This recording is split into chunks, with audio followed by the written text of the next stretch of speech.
This regular meeting of the Socorro ISD Board of Trustees will come to order. The date is Monday, September 8th. The time is 5:33, and we have a confirmed quorum. Thank you for joining us for the meeting, both in person and online via our YouTube stream. The full recording of the meeting will be available on YouTube and archived to the board website, where viewers share the option of watching the meeting with closed captions translated in multiple languages. Gracias por acompañarnos en esta reunión tanto en persona como en la línea a través de nuestra transmisión de YouTube. La grabación completa de la reunión estará disponible en YouTube y se archivará a través del sitio web de la Junta, donde los espectadores tienen la opción de ver la reunión con subtítulos traducidos a varios idiomas. Thank you, Ms. Macias. Can you all please rise for the Pledge of Allegiance?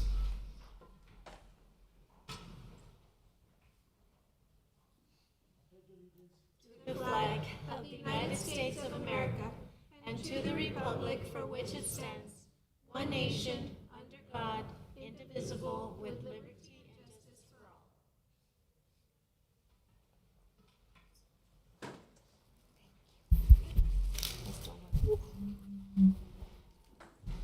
Thank you. Next, we'll move on to board honors. Mr. Escobar. Mr. Vice President, if I may, I just want to welcome everybody here, and I'd also like to give a special welcome to one of my predecessors, Dr. Don Schulte, who's sitting in the back row. He was a superintendent when I was a very young teacher here in the district back in the day. So welcome, Dr. Schulte. It's nice to see you.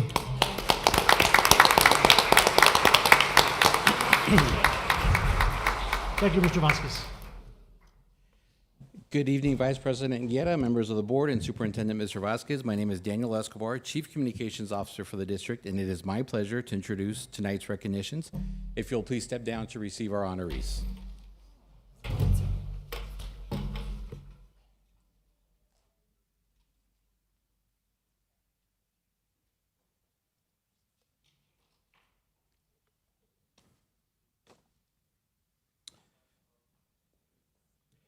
Our first recognition is for an SISD student who was named a regional finalist in the 2025 Do the Right Thing National Essay Contest.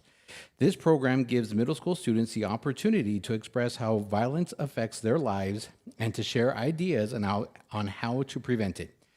Out of 4,500 entries in the El Paso region, this student stood out.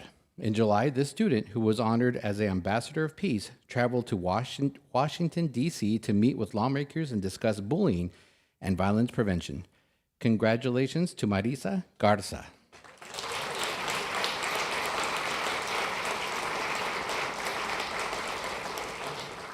And she is joined by her teacher, Sonia Varela.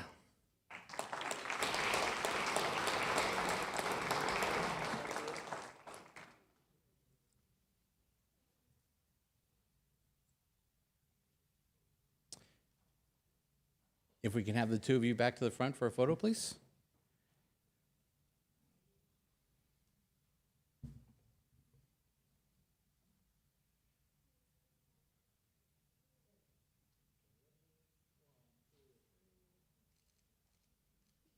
Keep smiling, one more. Congratulations once again.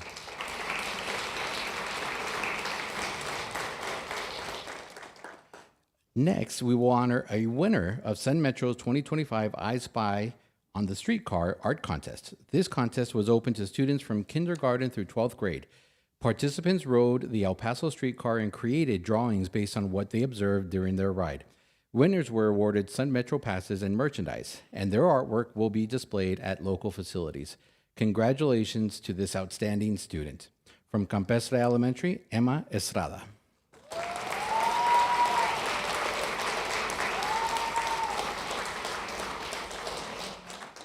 She is joined by her teacher, Irais Aguilar.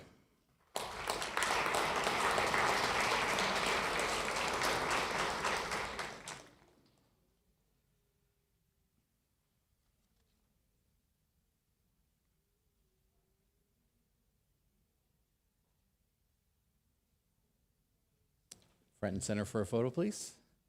And just a quick note that the photos taken by our district photographer, Mr. Largo, are posted on the district website where they're available for a free high-resolution download.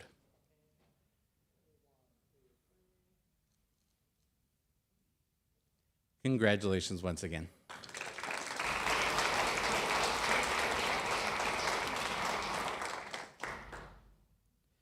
The next recognition honors a recent El Dorado graduate who was an award-winning student in the Legacy Barbershop program at Socorro High School.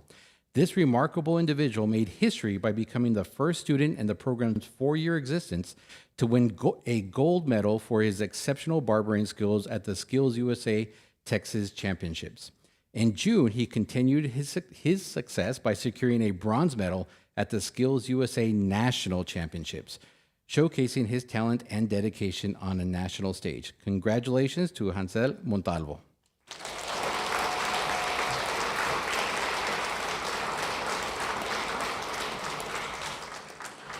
His instructor is Nancy Mestas.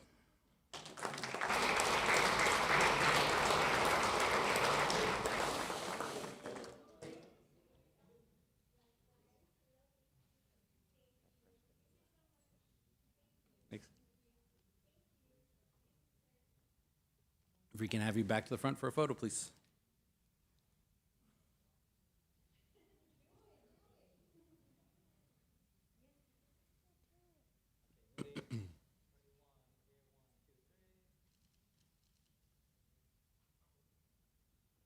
Congratulations once again.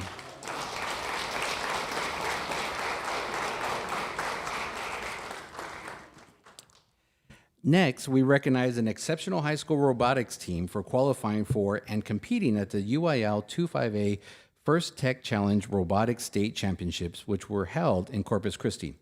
In the First Tech Challenge, students worked together with their mentors to design and build robots to compete in dynamic and exciting challenges.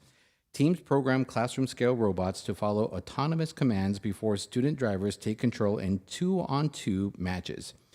On and off the field, students develop STEM skills, engage in community outreach, practice engineering innovation, and build confidence to help them succeed. Congratulations to the El Dorado High School robotics team for their outstanding success.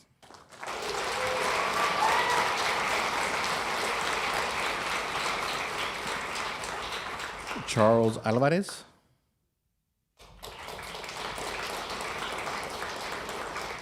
Suhei Anchondo. Frederick Gonzalez. Johan Gonzalez. Mia Love Hernandez. Guillermo Holguín. Cole Klein. Alexia Morales. Leon Raimundo. Samuel Reyes. Belén Rodríguez. Santiago Rodríguez. Vianney Valencia. And their teacher, Roberto Reyes.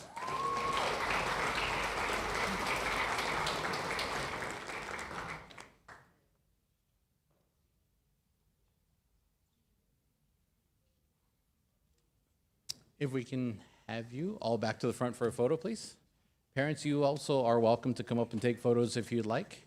We just ask that Mr. Largo has an opportunity to take one, then he'll move out of the way.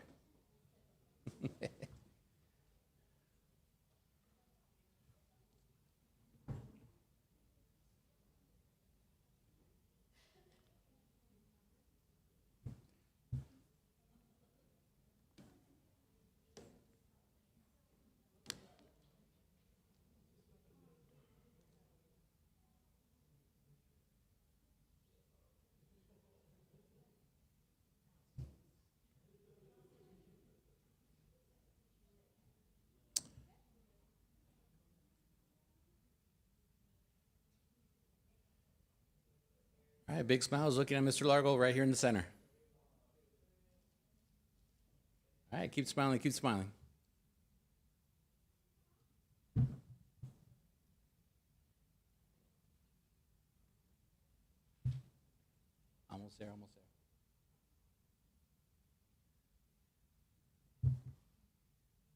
Congratulations once again.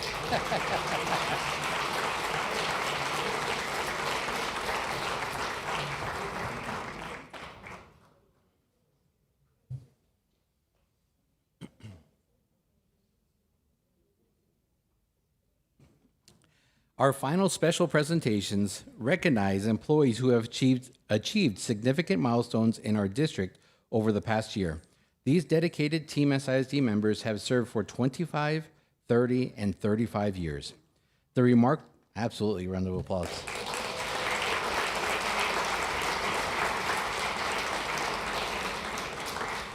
The remarkable educators and staff members celebrating 25 years of service began their journey with SISD in 2000, a time when the district had 23 schools and 25,375 students. Those who have dedicated 30 years to our team joined the district in 1995 when we had 21 schools and 20,114 students. Lastly, the outstanding staff members who have been with us for 35 years began their service in 1990 when the district had 14,482 students and 14 campuses. Today we have 50 campuses and 46,000 students. Reflecting on the moment when these employees joined the district brings back memories of a different time. They saw Driving Miss Daisy win the Academy Award for Best Picture in 1990. They rallied behind the El Paso Patriots soccer team as they made a run to the semifinals of the 1995 U.S. Open Cup, and many gathered around their televisions to watch the iconic ball drop when welcoming a new century full of hopes and dreams in 2000. Throughout their many years of service, these exceptional SISD employees have embarked on fulfilling careers, making substantial contributions to the growth and success of our students, and shaping the SISD that we know today. We deeply appreciate their commitment to Team SISD and their dedication to ensuring our next chapter is successful.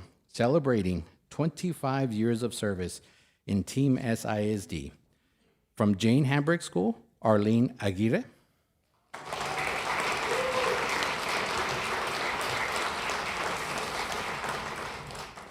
Also from Hambrick, Claudia Alvarado.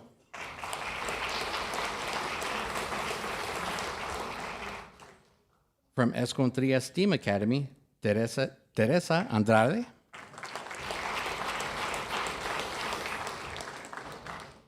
From Elementary Education Department, Veronica Bolaños.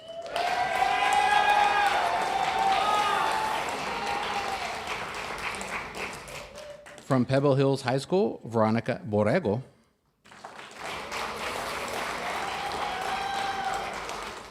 From Child Nutrition Services, Francis Castillo.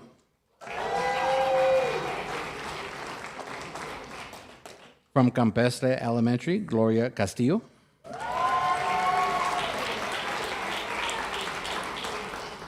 From Human Resources and Risk Management, Henry Cordova.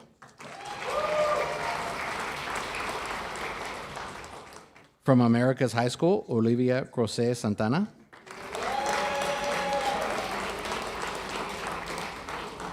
From Vista del Sol Environmental Science Academy, Miriam Cuellar.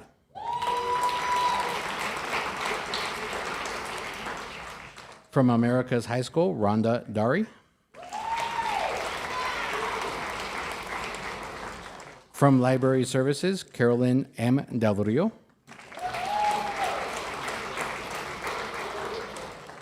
From Purple Heart Elementary, Cecilia Dueñas. From Socorro High School, Mary Golden.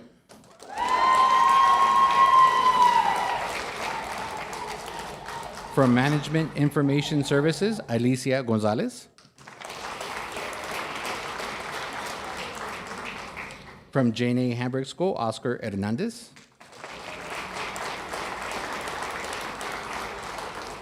From Human Resources and Risk Management, Angelica Herrera.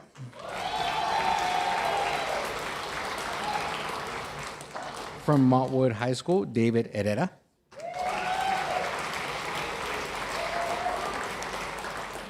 From Benito Martinez, John Cadacy.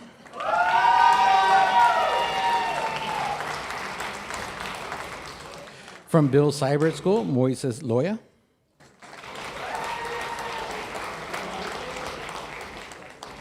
Also from Bill Cybert School, Don Macon.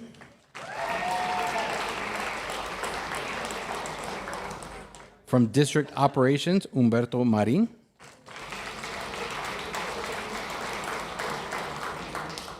From Escondria STEAM Academy, Claudia Marquez.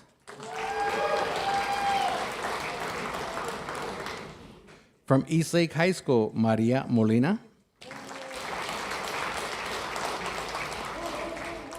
From Montwood High School, Annette Monsiváis. From Sierra Vista STEAM Academy, Sonia Schulte.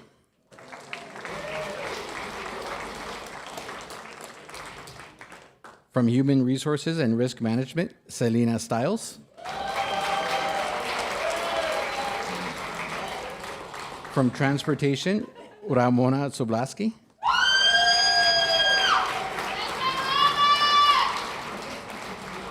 From Community Education Services, Cynthia Velasquez.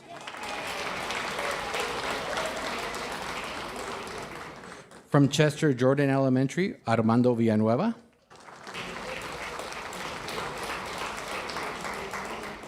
From Financial Services, Lourdes Zavala Hernandez. And from the Department of Public Relations, Maya Kirtley.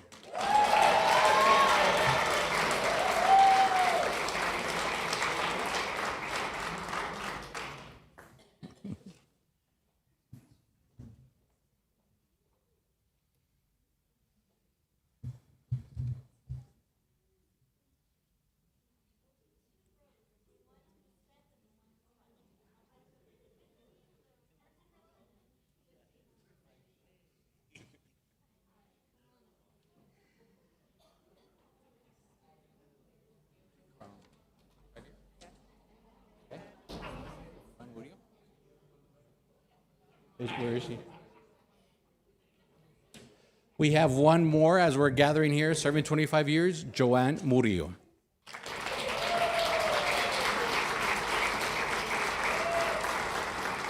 You want to go to the top?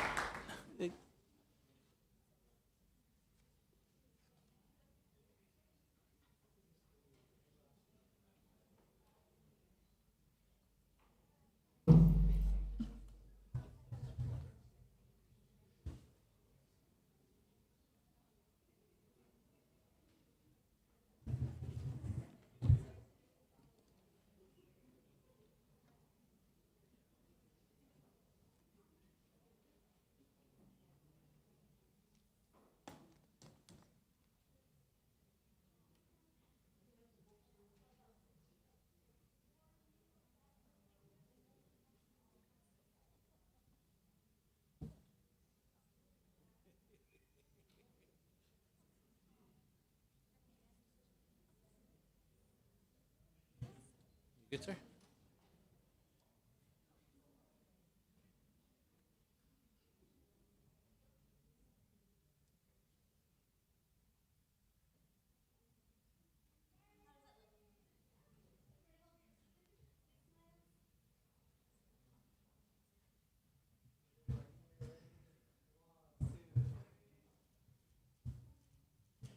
All right, keep smiling, keep smiling.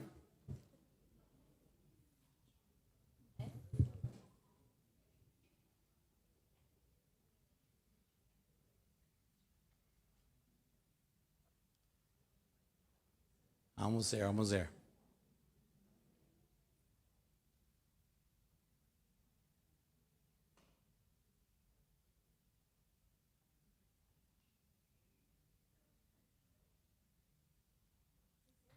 Congratulations once again.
Oh, wow.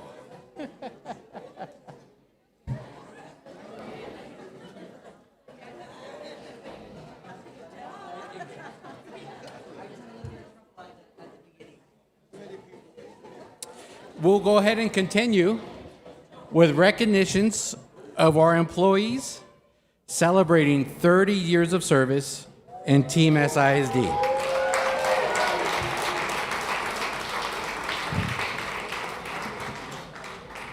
From special education, Leticia Aguirre.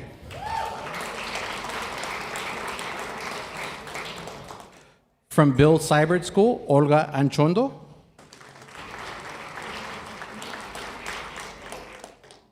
From John Drugan School, Julieta Armendariz.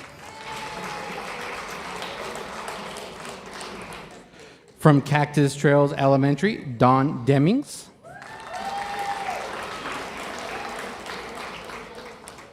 From Benito Martinez Elementary, Paula Figueroa.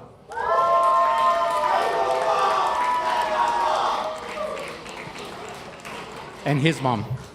From O'Shea Kelleher Whole Child Academy, Laura Garcia.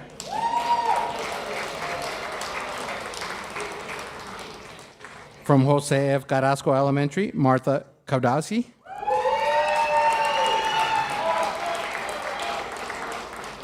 From Instructional Technology, Miguel Moreno.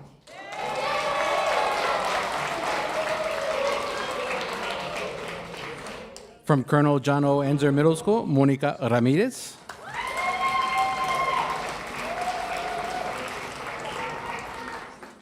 And from Escontria STEAM Academy, Enrique Viramontes.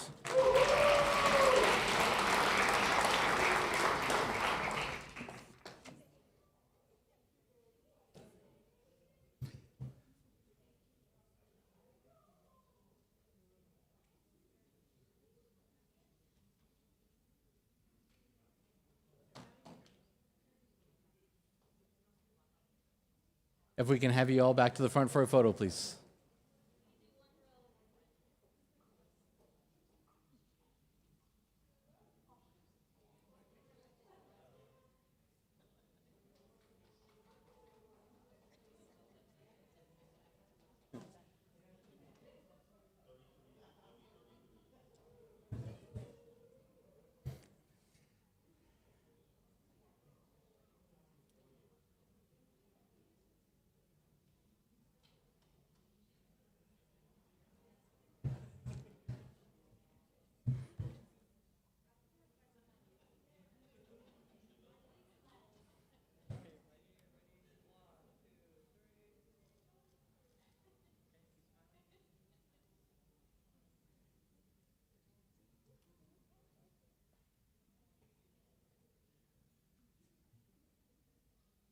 Congratulations once again.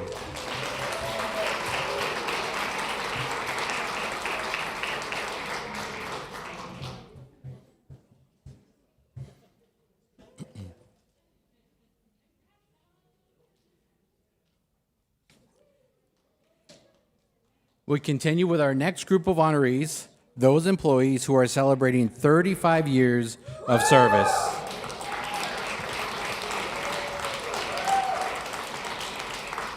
From Socorro High School, Diana Aguirre.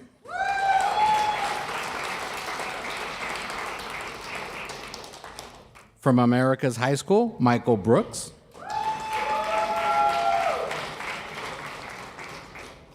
From Socorro High School, Troy Herbert.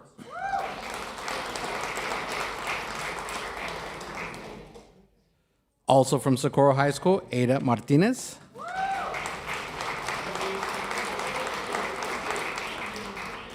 From Montwood High School, Patricia Olivas.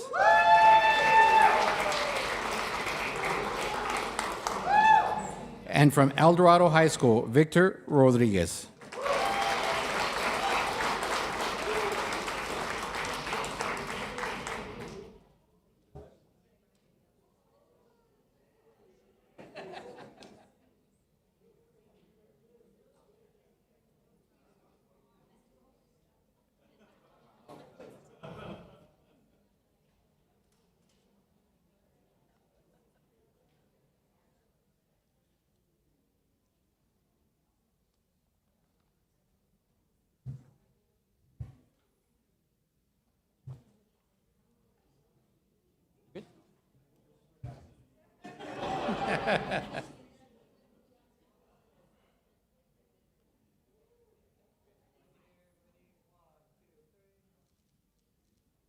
Keep smiling, keep smiling.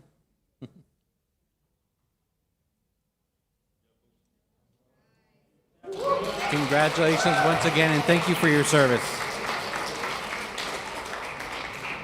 That concludes our recognitions for this evening. Thank you.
Next item is going to be public comment.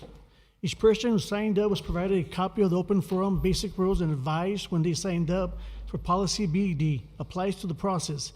Please respect the process during your presentation. We'll proceed to open forum and open comments. We do not have a speaker for open comment. We have one for 7B, so we'll continue with the presentation. Next one will be item number 6, new business.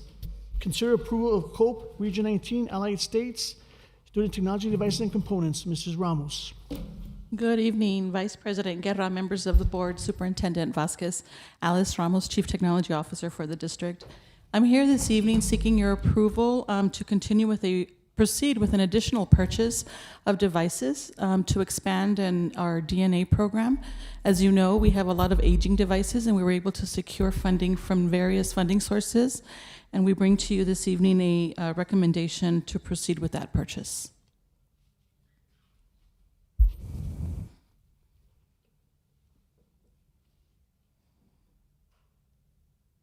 I have one question. Yes, ma'am. Do we currently have any students that don't have a device and they're waiting on this purchase to receive? At this moment, we're not waiting on this purchase for those devices, but it will allow us to replace aging devices that may be in our students' hands at the moment. Okay, so once we receive the deliverables, we will get the device that pretty much is end of life and give them a new one. If the supply allows, yes, ma'am. It really depends. We're still assessing all the devices that we collected over the summer. And so we need to replenish the supply so that we can continue to have devices to roll out. And this is just for students, or it's also for some of our employees? This purchase is only for students. Okay. Chromebooks and Windows laptops. Thank you. Yes, ma'am. Motion to approve. Second. Motion by Ms. Macias, seconded by Mr. Woodcraft. All those in favor? Aye. Opposed? Motion passes. Thank you. Thank you, Ms. Ramos. Next item, number 7, board workshop. Texas Senate Bill 13, library materials in public schools. Mrs. Marcy Sparks.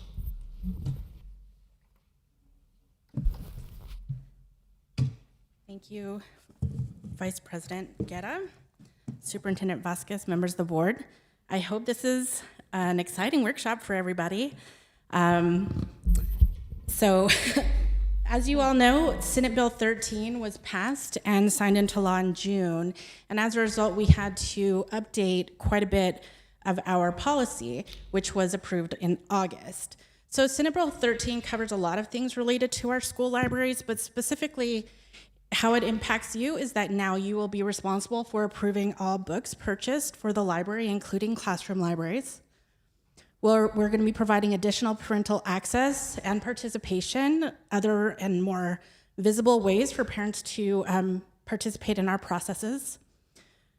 We're going to be as transparent as possible, and I think that some of these steps will help us with a little bit more planning because the timelines are going to be much more extensive, so we have to plan well in advance. We are going to continue to focus on age-appropriate content.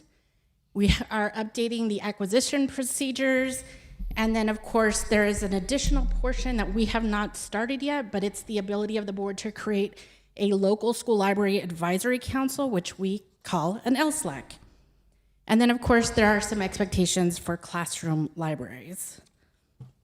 So just to recall, this is what the policy was that you guys approved at the last board meeting. These are the general goals that the district follows as we're purchasing library materials. This portion tells us about what we as librarians must do before we recommend a list of books to you for you to consider for approval. So this, whoops, I'm going the wrong way.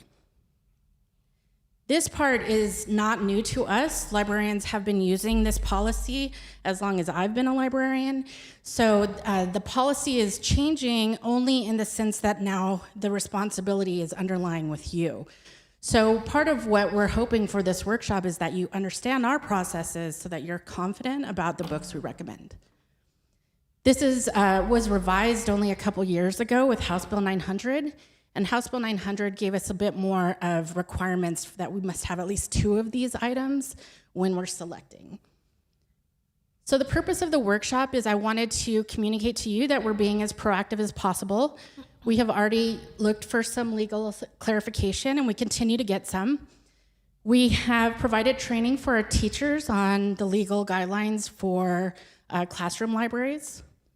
We have created collection development Fridays where we can implement the one section of the policy that utilizes collaboration and consultation with district teachers and library staff. So we're working on that on Fridays.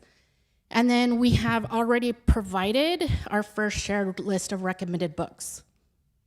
So we are also expanding our parental partnerships. We've always wanted our parents to have an active role in their child's reading, and now we have some additional tools to help them with that. And our libraries offer choices for every family. So we have to look at big picture in our libraries because we service so many families.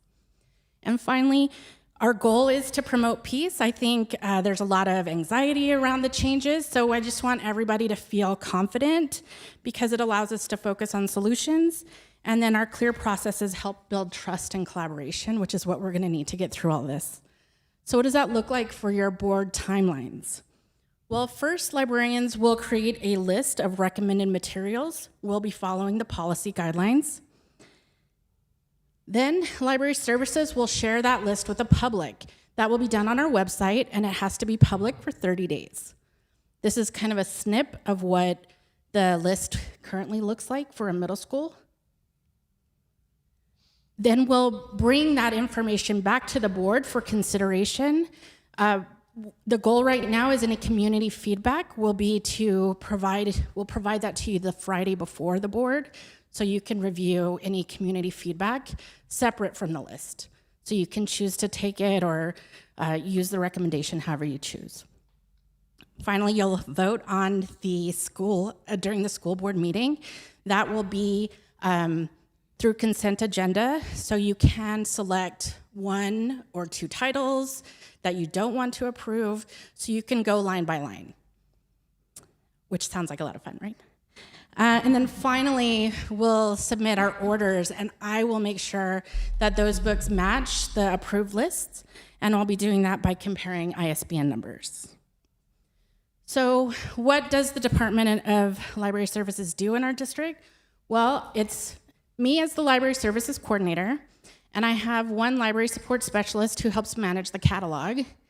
And then currently I have 2 certified library services librarians as we're transitioning from 2 high schools at the high school libraries to just 1 librarian there. So these 2 certified librarians are supporting this initiative, which is great timing for us because it's been a lot. And then 1 certified librarian at each of our 47 campuses. So what does it take to be a librarian? Well, first you have to have a bachelor's degree. You have to have a teaching certification. You have to teach for at least 2 years in the classroom. And then after that, you have to have a master's degree and then certification for library. So those are the requirements all our librarians have. And then in our district, we also have a stipend position with our library instructional team.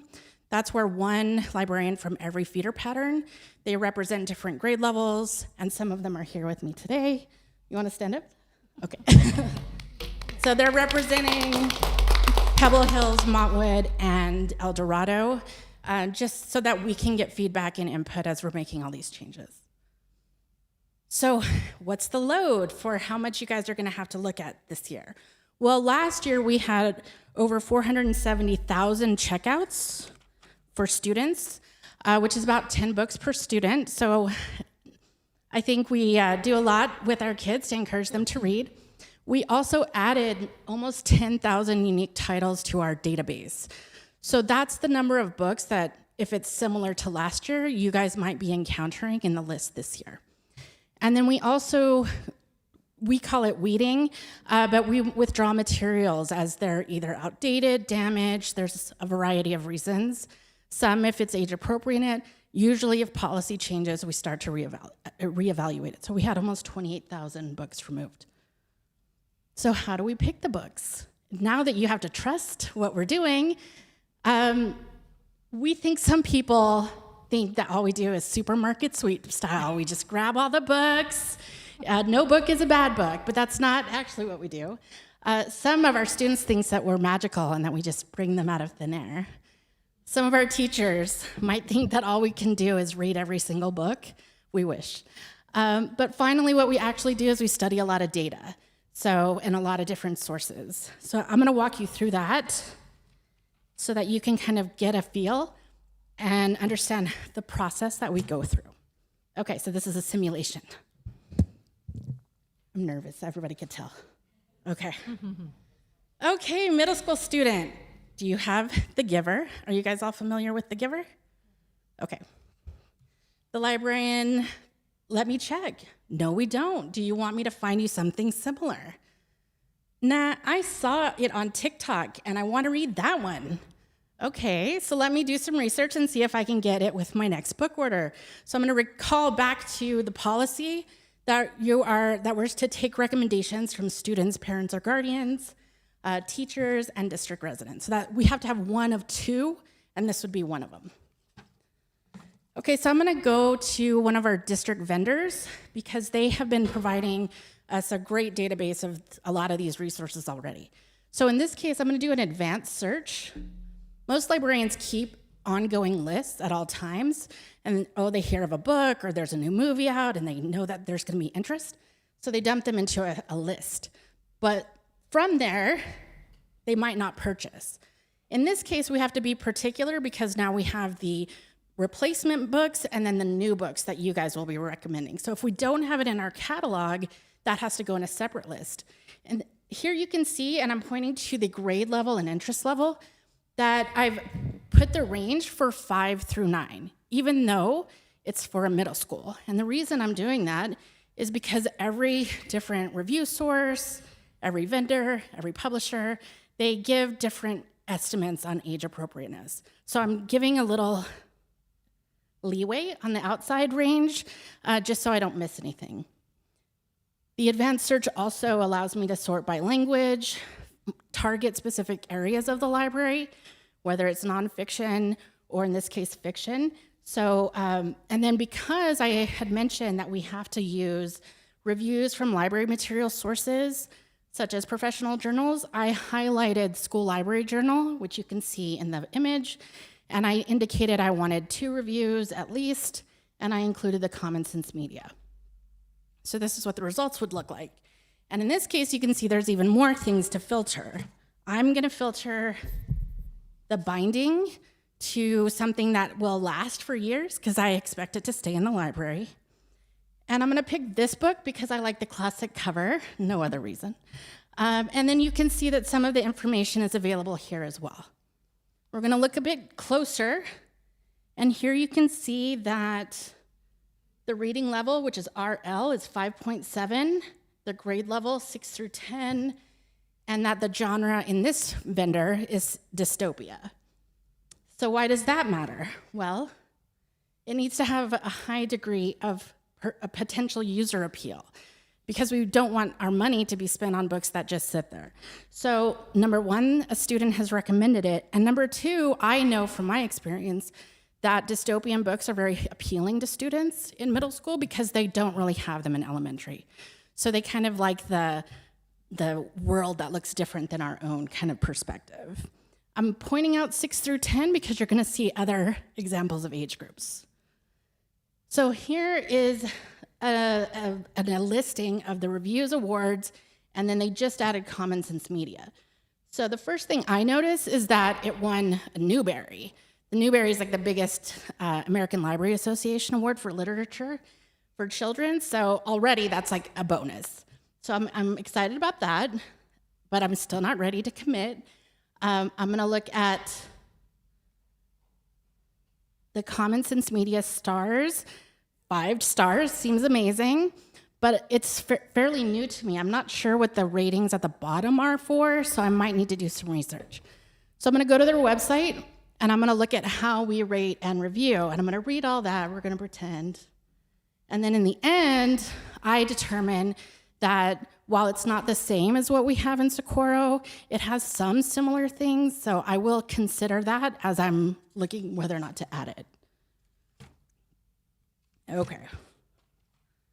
So remember I told you that I wanted School Library Journal. Notice School Library Journal has it for grades 6 through 9, so that's already a difference. And then the summary explains that Jonas is 12 years old. And why that matters is because students like to read about kids their own age. So for a middle school, this is looking very good for something that a middle school student would want to read. I'm gonna use another website that we have access to where they have book resumes that kind of give you an additional highlight of this information. Here you can see even more age groups are listed. So again, it's like confusing, which one do we go with? But they're all relatively in the same age group. And because we're a school district, I'm going to look for the TEKS. It's important that we align to our curriculum. So I looked for 6th grade, because I'm a middle school librarian in this scenario, and I'm looking for 6th grade TEKS that reflect how a fiction material would fit into their learning. And those are all the strands that I found that would match. So first, let's all celebrate. I picked a book, it's on the list. But now I might not purchase it because I need to consider the whole of the collection, what my budget is, if the vendor can get it to me before the deadline of deliveries for the school year, if I need it in alternate formats. So the recommended book list you'll be getting might not necessarily become a book we purchase, if that makes sense. So this is a good place for you to have some questions. Any questions? More of a comment. Wow. Had no idea. So with that, I guess guide me. I know that you all are the experts and we're going to trust you. However, once we approve things, oftentimes somebody might bring something to our attention that we were not aware of. Correct. So how does that look if we say there's a bad word or there's a bad picture, and bad is a relative term, you are the expert. How do we then give you that feedback so that you could possibly revisit, give us the information for us to possibly disapprove or reapprove based on feedback we got? I think it's a fair concern, especially since you're thinking that if I approve it, it's forever. But we do have a challenge part of the policy. That will allow any person who might disagree with it or they might interpret the policy differently than we have, they can certainly submit a challenge related to that. And I'll go over that next. But before I do, were there any other questions? Ms. Sparks, one, great presentation. I love you. it. I know that some of us have had the opportunity to sit through a detailed version of this in our policy committee meetings. And so for those watching at home, I just want to let them know that you guys are so well prepared to implement this. You're looking at, no pun intended, I guess, dotting the I's and crossing the T's as we go through this process. But y'all are highly qualified. You're highly trained. You're extremely diligent. And you have lots of trust from me for the lots of work y'all do. So as we go through this process, just know that I got you guys. Thank you. I appreciate you. Thank you. The librarians like it. Do you need some water? Are you good? No, I good? might Okay. pass out. I told Sandy Brandon she had to be my backup. Miss Stiles has one there for you if you need it. Oh, I'm okay. I'm okay.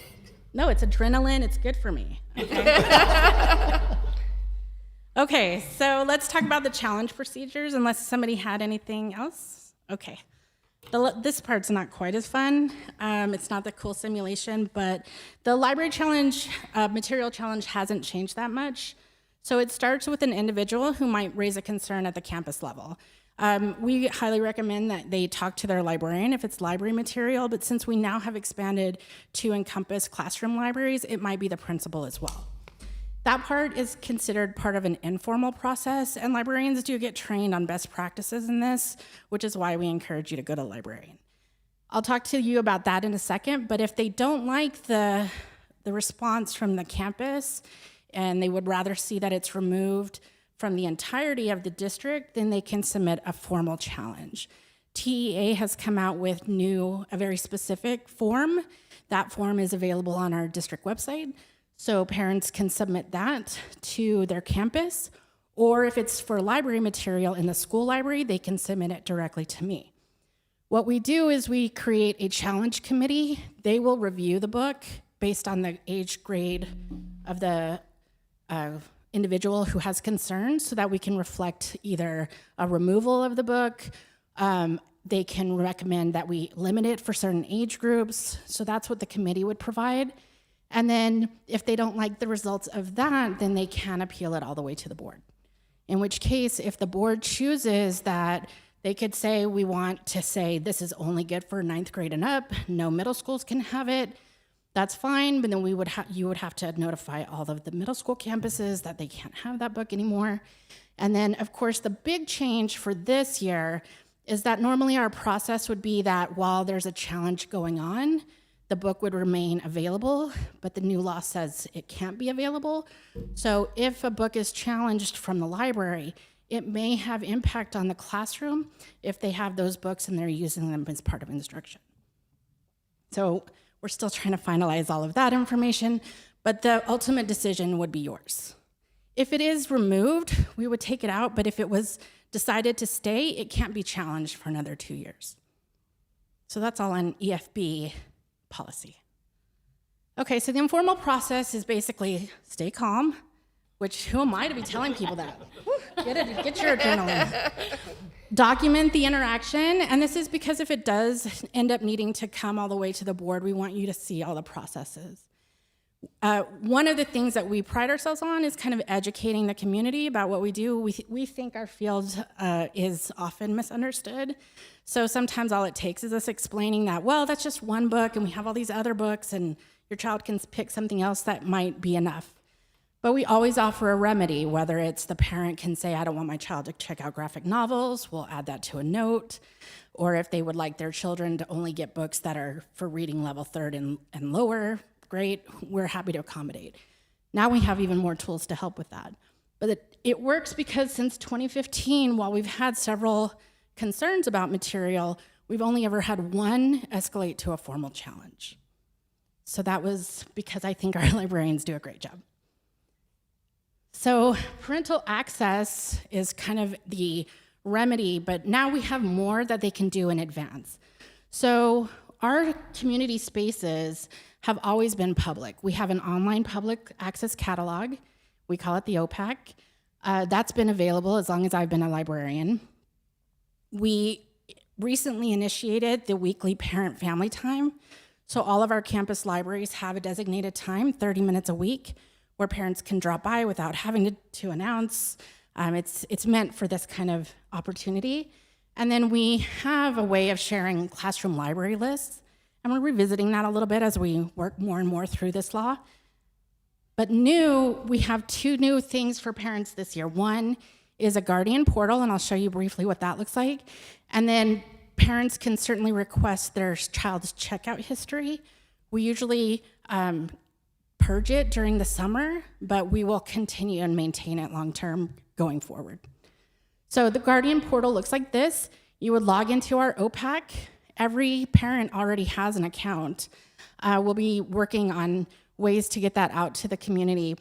They would log in with their the email that they use for their district registration, and they have a library card. So from there, they can find summaries of all the books in the school library, and really they can look at every district, every school in the district, so it's not limited. It will indicate whether it's a school that their child attends. So also they can search books by reading levels and subject, and then they can save book lists. But one of the features of the saved book list is they can create what we are calling a prohibited book list. So if they don't think their kids are quite yet ready for that material, they could go in, add them to that list, identify which of their kids they want to assign that to. And then what will happen is when the child brings it up to us, we'll get the error message that we cannot override that says the parent has chosen for that book not to be available to them. And we'll help them find another book. So we've been testing this since August, which is crazy, right? Because we just barely got this law in July. So we've been testing that. We have been developing some resources. Right now we're working on the final approvals, how we're gonna roll it out to everybody, training librarians so that they can roll it out at their campuses.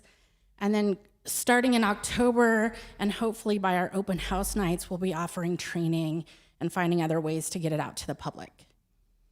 For the checkout history, they have the option to go in person and request a printout. And then they also have the option of requesting email notifications. We're working on a form right now on how they can opt into that. And the reason that we're opting in, I'll show you in a minute, but it's real simple. We go in, as long as their email matches the one on file, then we can give them an email. It'll look like this one. This was between my daughter and I. So it goes to the student, it goes to the parent, and then you'll see the title, the barcode, and when it's due. You'll also get notified when it's overdue. So remember I told you about our numbers, but in 2025 already, so this was back in August, but now we've had 55,057 checkouts as of today. And the reason why that's substantial, or why it's important, is because if we were to send an email notification to every parent of the child who checked out, assuming that they were checking out 2 books every time, then that's like 25,000 emails. So we think that rather than overwhelm our parents, we'll do it as an opt-in. So what are our next steps? Marcy takes a breath. Okay, so we have here the librarian website, which you can see that we've already added. Everything highlighted in yellow is new. So we've updated our OPAC list so that it matches how we're wording it in the student handbook. We created a list for parents to recommend materials, parents, students, anyone. We've also added where we're gonna put our monthly recommended book lists. And you can see that on this one, we broke it down by elementary, middle, and high school. We put on there the 30-day timelines so that they know that it won't be approved until the October board meeting. The link on the bottom right is for the community for feedback, and then the bottom one is the TEA form. And that's the link to it if anybody wanted to go check it out. Check out our book list. It looks like this. So this is part of what I'm hoping we can get out of the workshop.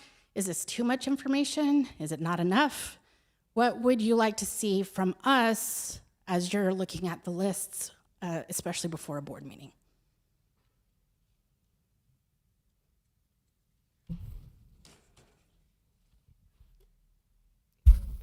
Just my feedback, what would help me is, based on the research you did, if there's anything possibly controversial.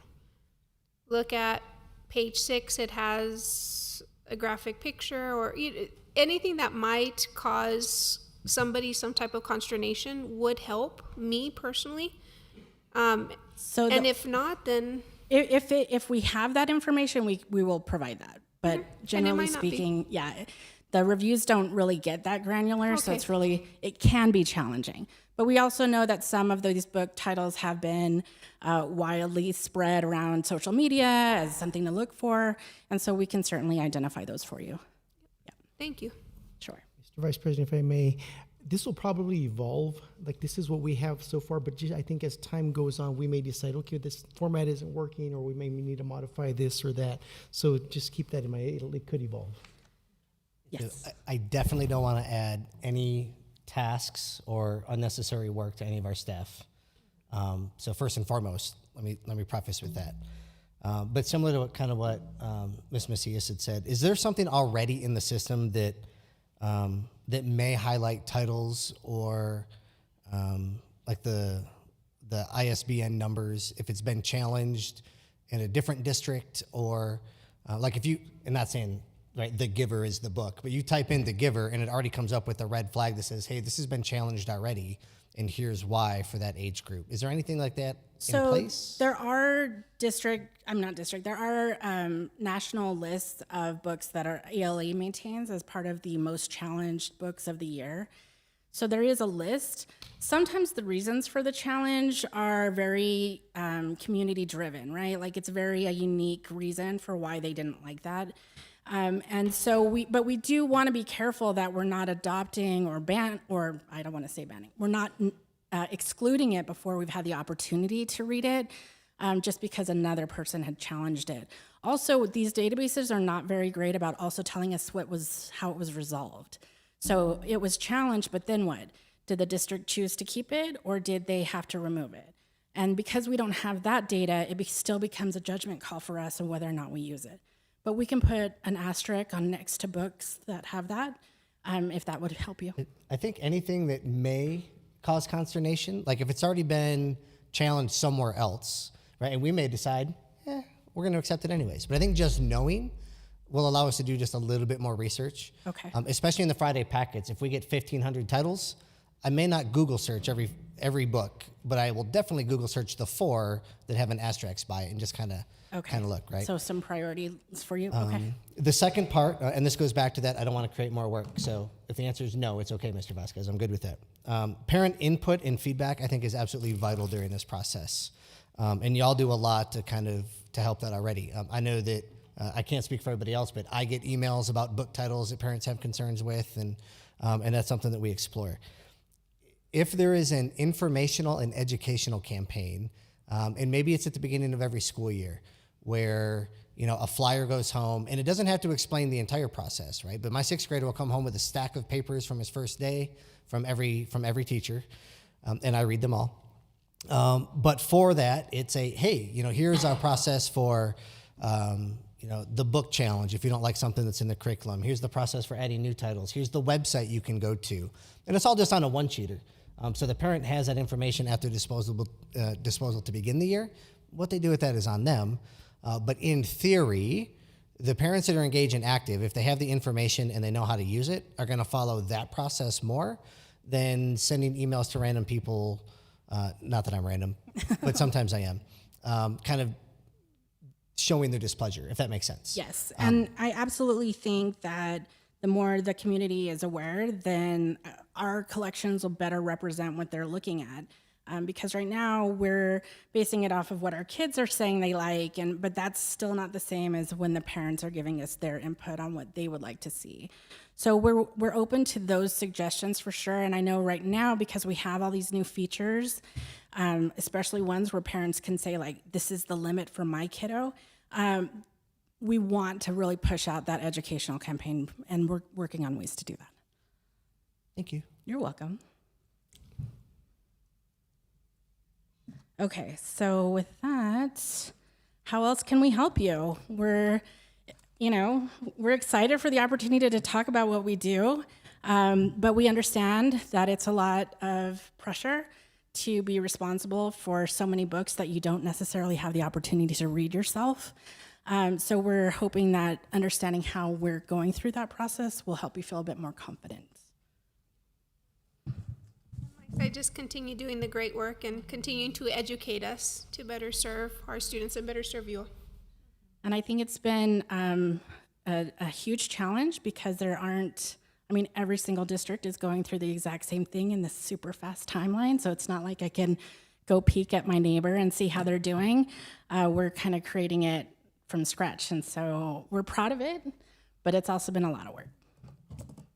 So We do appreciate you. thank you. Thank you. Thank you for the hard work that you're putting into it so that we feel confident about the work that we're approving. Yes, yes. You guys are awesome. Thank you. Thank you. Thank you. I'll also say the same thing, that it makes me feel comfortable. It makes me feel comfortable the level of transparency and the amount of detail that you all put into this process. And I know, like Mr. Woodcraft said earlier, when folks reach out or parents reach out about concerns about a particular book, that it'll be handled well, and that we can pass on the baton somewhere else. And de-escalation, I think, is very important. And I think that's what I got from this presentation: how to de-escalate, those concerned parents. And it doesn't necessarily have to come to us directly, right? And I appreciate that there's a process in place. Yes. So I kudos And to you all on that. we also take seriously when they do, they don't know the procedure and they decide to come to present at the board during open forum or whatever. We follow up with all of that. I mean, we want our district to represent all the work that we do. We don't want it to seem like we're willy-nilly putting books in front of our kids. Our goals are the same as our parents, I think. We want them to learn how to read, enjoy reading, and we can't get there if we're not understanding each other. So I think that makes a huge difference. Okay, Any other questions? Thank you, Mrs. Sparks. thank you. Thank you.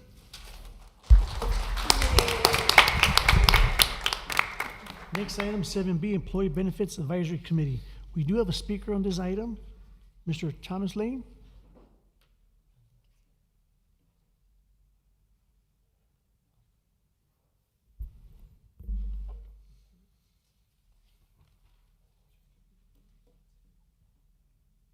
Well, good evening, members of the board, Vice President Guerra, Superintendent Mr. Vasquez. My name is Tom Lane. I'm a resident of District 5. And I want to thank the Employee Benefits Advisory Committee for getting this report to the board. I know exactly how hard it can be to meet and turn around a report and get it back to the board. And I had a chance to look at that, and there's lots and lots of financial information in there, very challenging to get through. And I was hoping to look and find one bit of information in that report, and I didn't see it.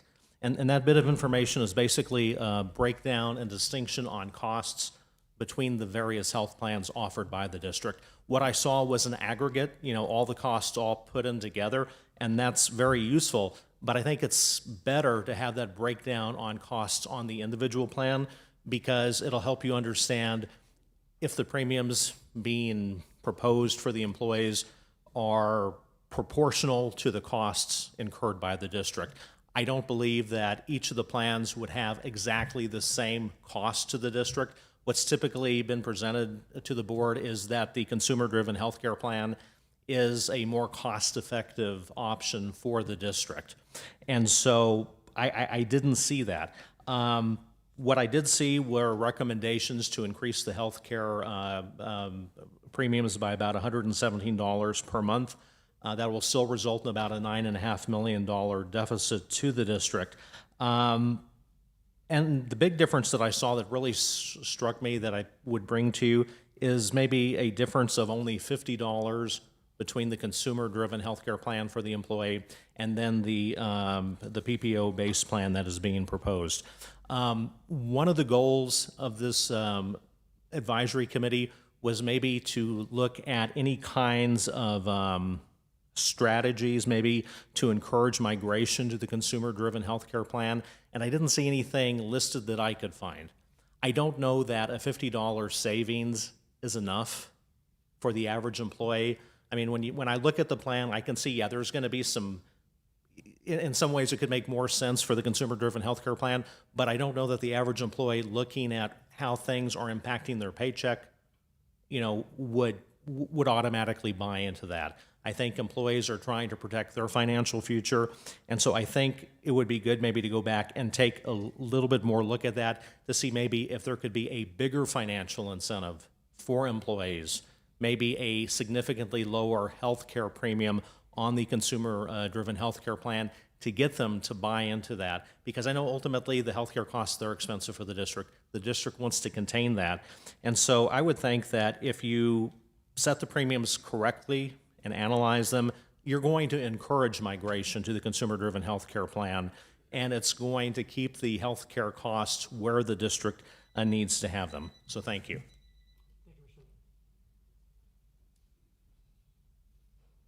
Kimona.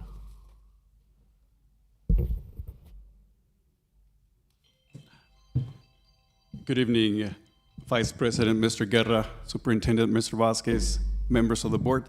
Mario Carmona, Director of Human Resources over Benefits and Risk Management. I, like Ms. Sparks, I think she left already, know deep in my heart they're very excited about the workshop in respect to employee benefits. Good try.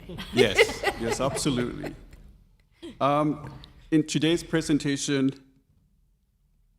we will be going over some financial history for our health fund, performance and offerings for the 2025 health plan year, and the role of the recommendations of the Employee Benefits Advisory Committee.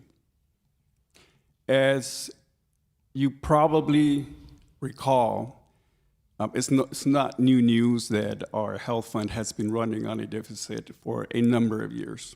And even though we're self-funded, we know that we're not, or the health fund is not self-sufficient. So year after year, at least on the illustration, we show what's been transferred in and what we are anticipating, being that 2025 is still in progress, what could potentially be the total transfer into the health fund.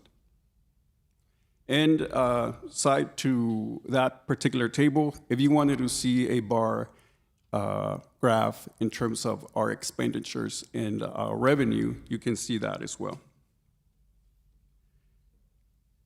Now, to include the information that you just saw in terms of the transfer into the health fund, what we look at is where the expenses are landing in terms of our revenue and our expenditures. So what you can see in that gap that's being highlighted with the box that I just highlighted, there is a significant amount of work that needs to be done to be able to bring those two together.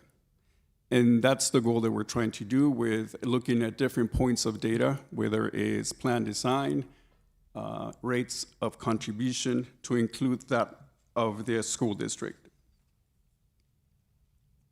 The current plan offerings and performance, as you might recall, the school district currently offers 3 options, and those are the consumer-driven health plan with a health savings account, to which the school district contributes up to $800 a year per employee.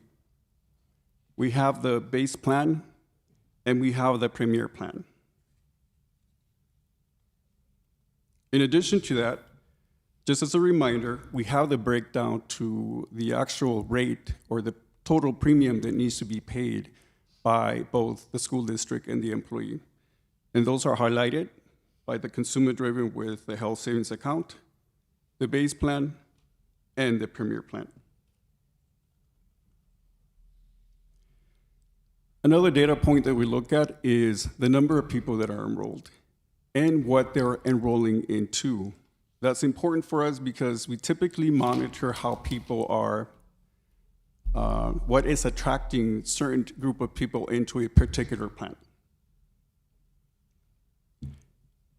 In terms of the contribution, for this particular data point, we looked at our expenditures and, in this case, our revenue up to the month of April.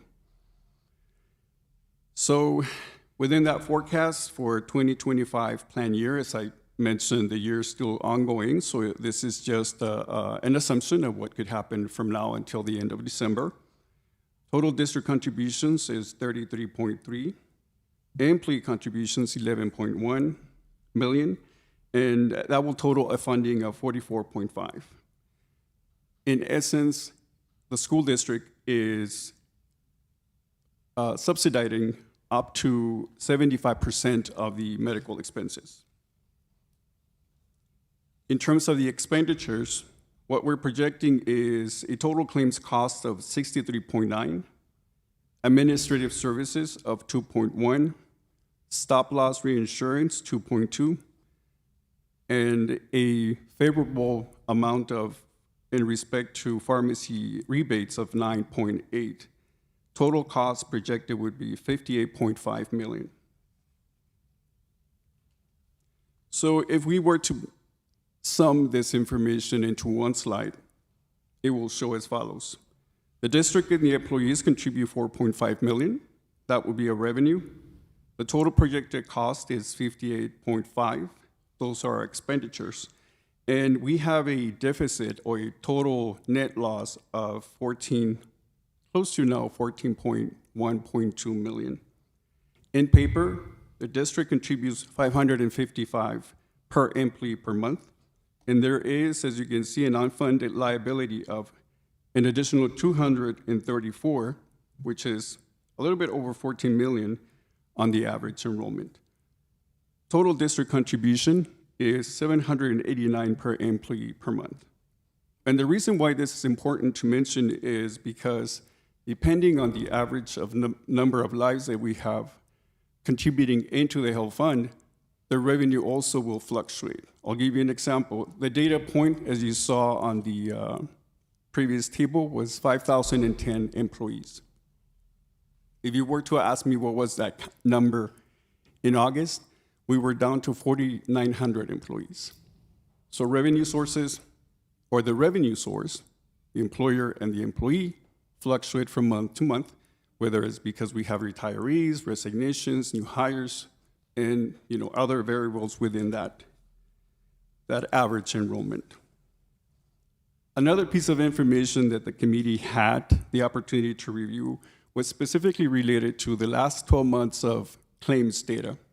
And as you can see, if we wanted to make a point of reference here, we looked at July 24 through June 2025.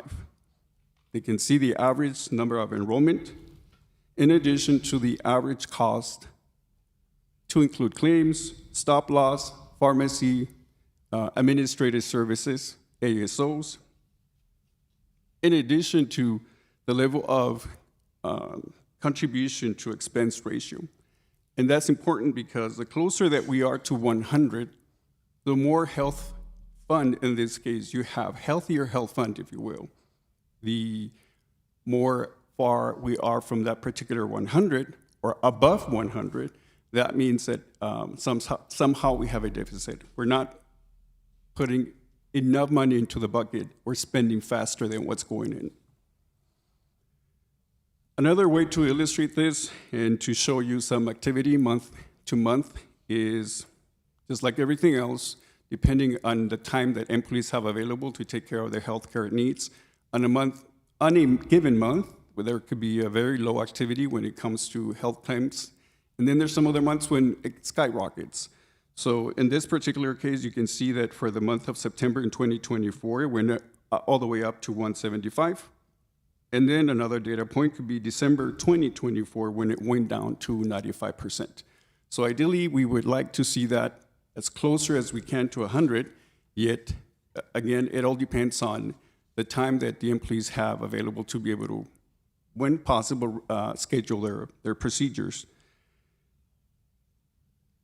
Next, another data point that was presented to the committee was data specific to the current plan year, to 2025. And for this case, we updated the information starting from January 2025 to June 2025. Again, you'll see the total average enrollment to include the contribution to expense ratio. And unfortunately, the information essentially remained the same. We are at a deficit.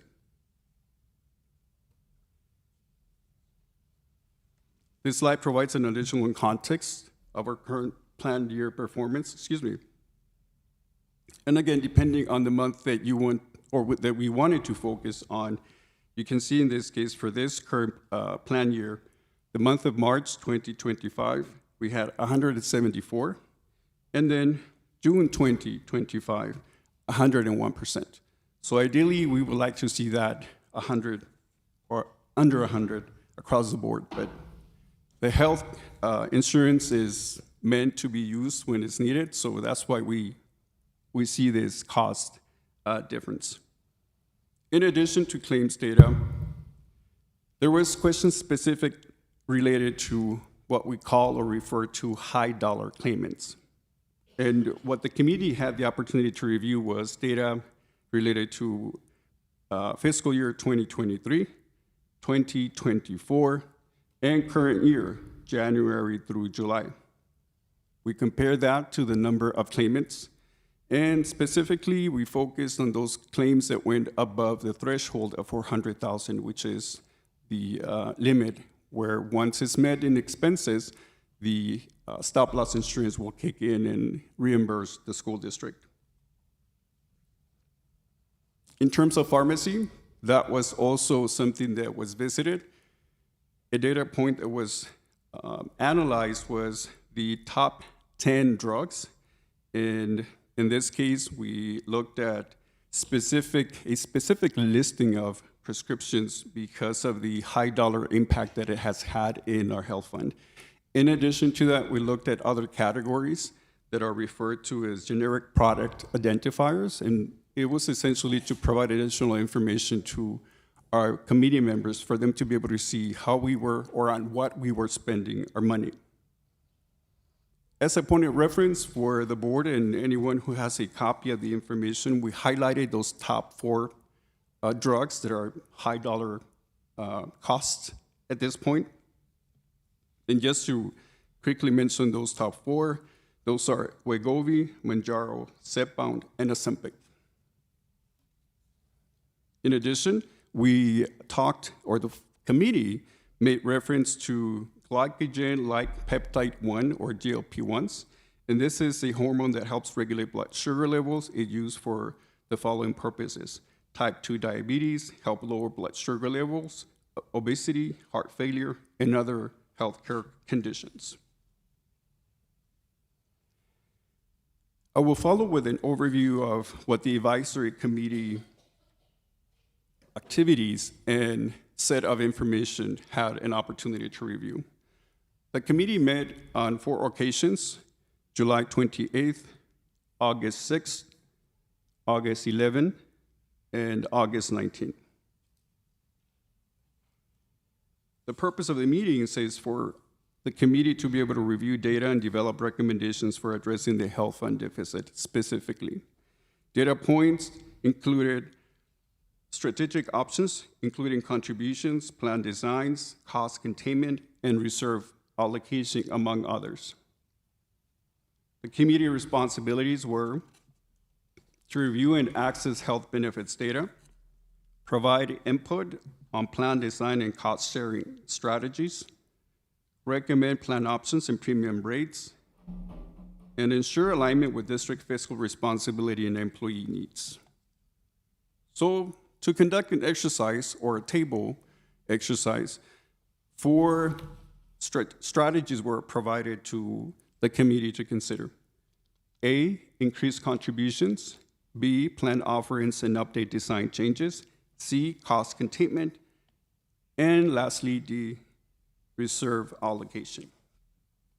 Strategy A, to give you an example of how this was referred to or analyzed, adjust employer and or employee contribution rates. As an example, the conversation will start with an amount or a percentage.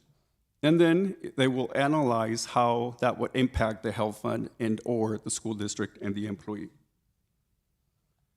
Strategy B, modify coverage levels or deductibles, introduce new cost plan options as discussed in strategy A, and encourage migration to the CDHP with the HSA, the consumer-driven health plan with a health savings account. And that particular point included a discussion in terms of, does the school district need to increase the contribution to the health savings account per employee per year. And additional amounts were discussed, going into 900, 1,000, all the way up to 1,200.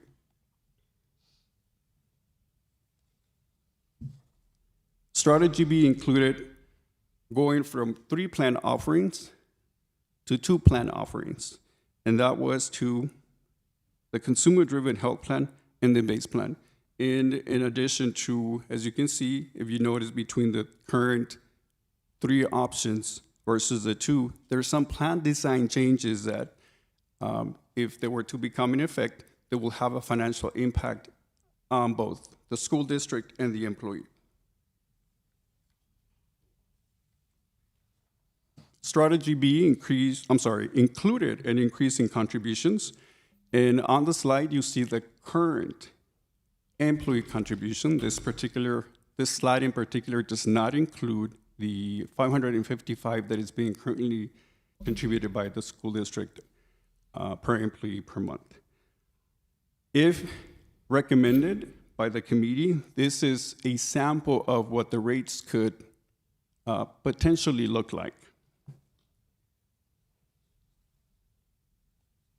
Strategy C included pharmacy benefits, result-driven wellness and preventive care programs, and renegotiate vendor contracts.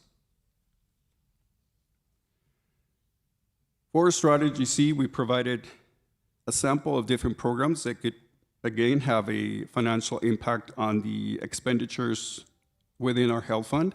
That included the Diabetes Smart Edit, which is specifically a non-diabetic criteria requirement. Weight loss utilization management to ensure appropriate utilization to weight management drugs. And lastly, the core program components offered by CVS Weight Management Program, which essentially is another tool for employees to be able to have an interactive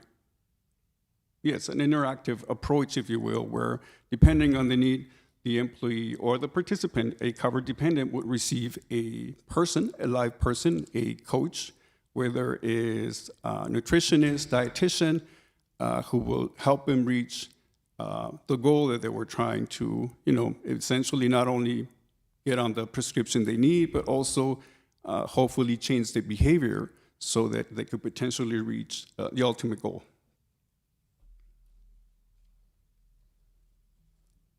Sorry, just realized I didn't show that on the slide. And lastly, strategy D. Use reserve funds or budget reallocation. As we know, there's no reserve at this point in the health fund. A one-time infusion to cover deficit. Evaluate long-term sustainability. And again, the strategies or the table exercises were meant for the committee to be able to see if we have a hybrid approach, what could our health fund look like at the end of the year? At this point, after all this information was reviewed by the committee, discussions were had and recommendations were made. To include, the committee told 2 of our school district members, and they were voted as chair and vice chair, and those are Ms. Irene Rojas and Sonia Baez, respectively. So if you don't mind, if you allow us, I'll invite both of them to the podium so they can give you some of the information that they reached as a committee. Good evening, board members and Mr. Vasquez.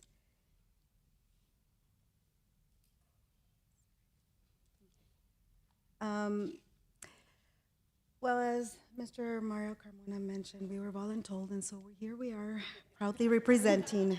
Very happy. Today, we are here to present the recommendations from the Employee Benefits Advisory Committee regarding strategies to address the current benefits plan for the plan deficit. Vice Chair Sonia Morales is here joining me. Together with our committee members, we included clerical, teachers, and administrative staff, and we worked diligently to evaluate sustainable options that balance fiscal responsibilities with employee well-being. So first, our first one was our committee identified the 4 strategic options to address the deficit. These include increasing employee contributions, updating plan offerings and design, implementing cost containment strategies, and utilizing reserve funds. We will walk through each of these in more detail. And A is increased contributions.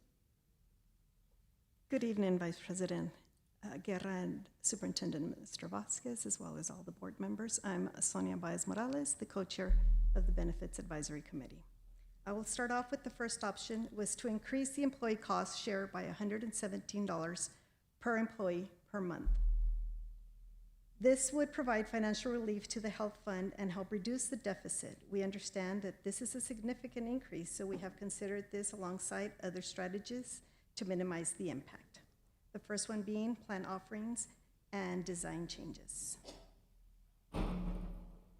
So next we will look at recommend simplifying the plan offerings.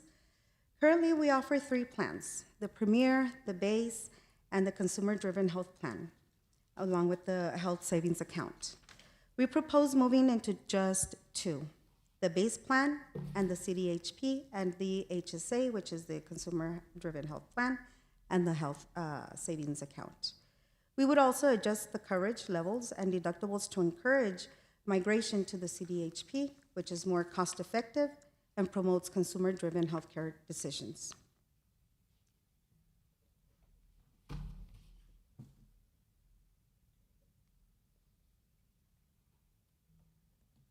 Our third strategy focuses on cost containment. This includes implementing results-driven wellness and preventive care programs such as Aetna's Diabetes Smart Edit and weight loss utilization management, and renegotiating vendor contracts to secure better terms if possible. These terms aim to reduce long-term costs while supporting employee health. The next would be reserve allocation. And finally, with reserve allocations, Ms. Shorties, we propose a one-time infusion from the general fund to help cover the deficit. This would provide a short-term relief while we evaluate the long-term sustainability of the benefits program, keeping in mind that the plan rates would need to be reevaluated in 2026 for the 2027 plan year.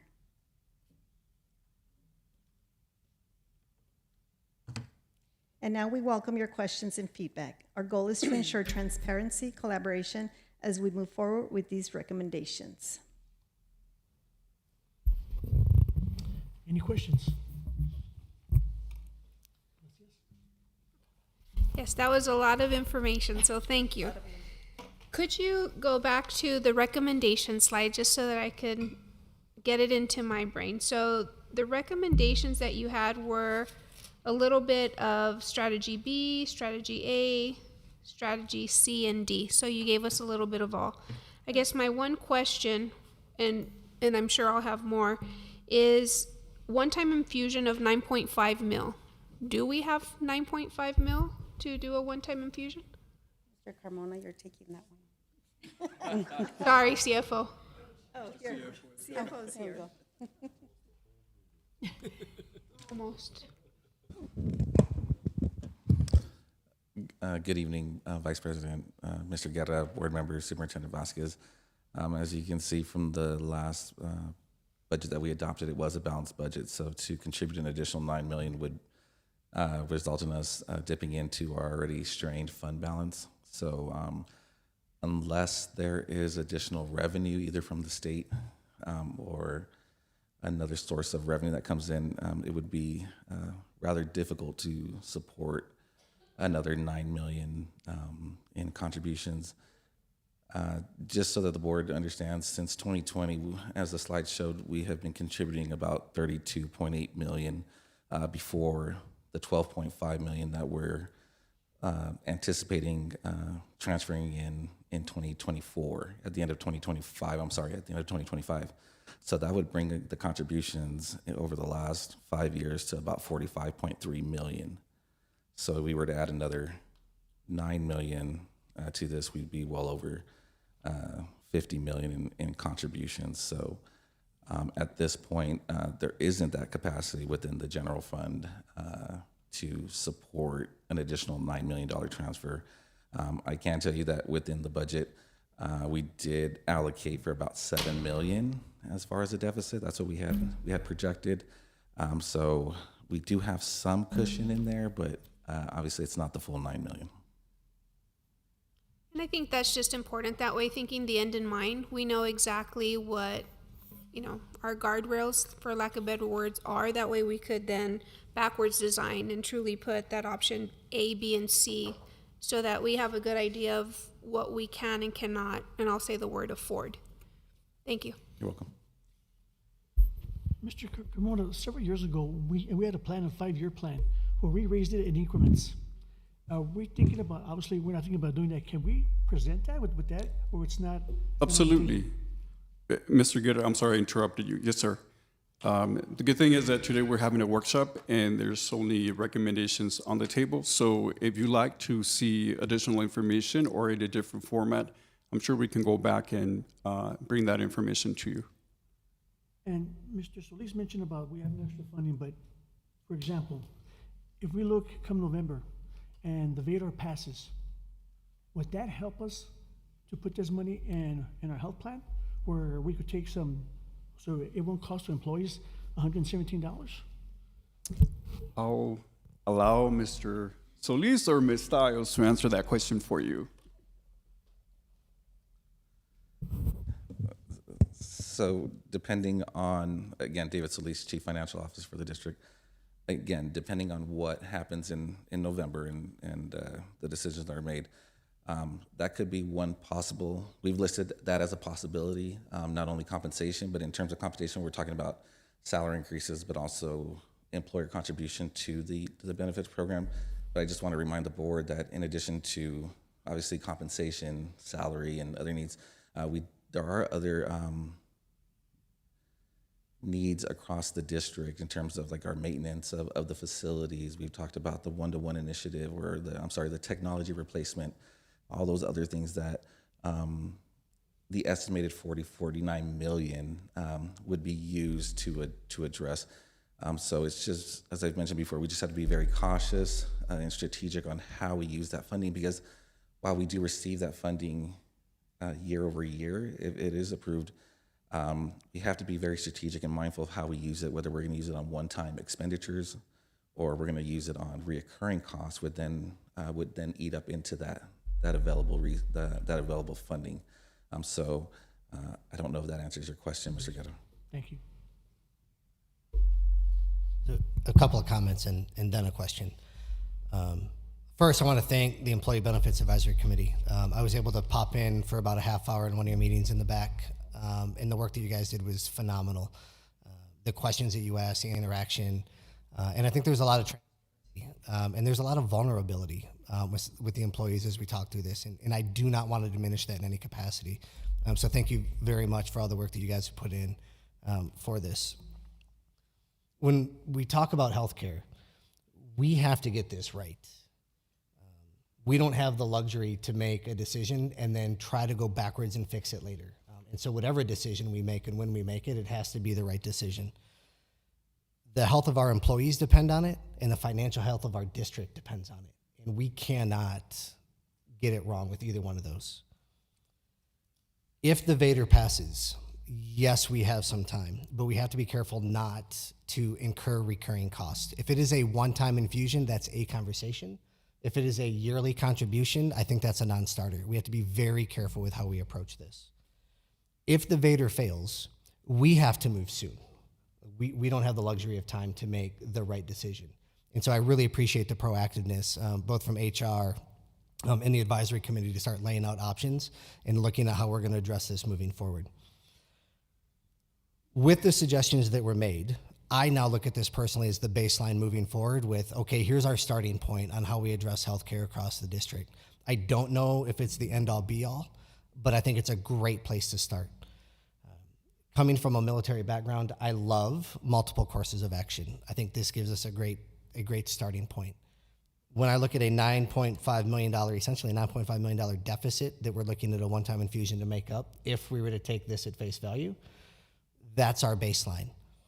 How do we whittle that down? I know Mr. Guerra talked about the 5-year plan and incremental steps. What does it look like if it's $7 million deficit or a $5 million infusion? What if the stars aligned and I win Powerball and we're able to fix this, and it's a $0 infusion? What do those options look like? I know we're up against the clock. I know there's a lot of variables that we don't know the outcomes of, but my biggest concern is, regardless of what the outcome is and what this board chooses to do, we have to make sure we get it right. And that's my biggest concern, to make sure it's right by the employees and right by the district. And so that would be my ask to the department and to the committee if they meet again, is let's use this as a baseline. But if 9.5 is as much as we're going to infuse one time, what are some of those other options, getting down to a balanced healthcare fund? Mr. Vice President, what we want to do, to Mr. Woodcraft's point, is we don't want to rush this. We want to host a series of workshops for you all to present different options and make sure we make the right decisions, because it is a big one. And we know also the potential impact to our employees. So for their benefit, and like you said, for the district's well-being, we also want to make sure that we're being very deliberate about how we approach this. So this is something that we would like to, over the next month or so, have a few workshops. Thank you. Any other questions? Ms. Kimura, thank you so much. Thank you. If there's no further business with the board, the meeting is adjourned. The time is 7:10. Thank you.